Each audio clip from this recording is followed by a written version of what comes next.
Extremely rare blood ഗ്രൂപ്പായ Bombay blood group ആദ്യമായി കണ്ടുപിടിച്ചത് 1952 ബോംബെയിലാണ്.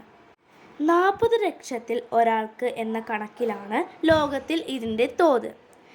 ഇത് ഇന്ത്യയിലും സൗത്ത് ഏഷ്യൻ രാജ്യങ്ങളിലും 10,000-ൽ ഒരാൾക്ക് ഈ റയർ ബ്ലഡ് ഗ്രൂപ്പ് ഉണ്ടായിരിക്കും. സാധാരണ ആളുകളിൽ നിന്ന് വ്യത്യസ്തമായി എയോ ബിയോ എച്ചോ ആൻറ്റിജനോ ഇവർക്ക് ഉണ്ടാവില്ല. അതുകാരണം എ ഗ്രൂപ്പിൽ നിന്നോ ബി ഗ്രൂപ്പിൽ നിന്നോ ഒ ഗ്രൂപ്പിൽ നിന്നോ രക്തം സ്വീകരിക്കാനോ ഓർഗൻസ് ട്രാൻസ്ഫർ ചെയ്യാനോ ഇവർക്ക് സാധിക്കില്ല. ബോംബെ ബ്ലഡ് ഗ്രൂപ്പുള്ള വേറൊരാളുടെ അടുത്തു നിന്ന് മാത്രമാണ് ഇവർക്ക് ഓർഗൻസ് ട്രാൻസ്ഫർ ചെയ്യാനും രക്തം സ്വീകരിക്കാനൊക്കെ സാധിക്കുകയുള്ളൂ. എന്നാൽ ഇപ്പോൾ ഡബിൾ ഫിൽട്രേഷൻ പ്ലാസ്മഫെറിസിസ് എന്ന ജാപ്പനിക് ടെക്നിക് വേറൊരു ബ്ലഡ് ഗ്രൂപ്പുള്ള ഒരാളുടെ കിഡ്നി ബോംബെ ബ്ലഡ് ഗ്രൂപ്പുള്ള ഒരാൾക്ക് ട്രാൻസ്പ്ലാന്റ് ചെയ്ത് ചരിത്രം സൃഷ്ടിച്ചിരിക്കുകയാണ് ഇന്ത്യ.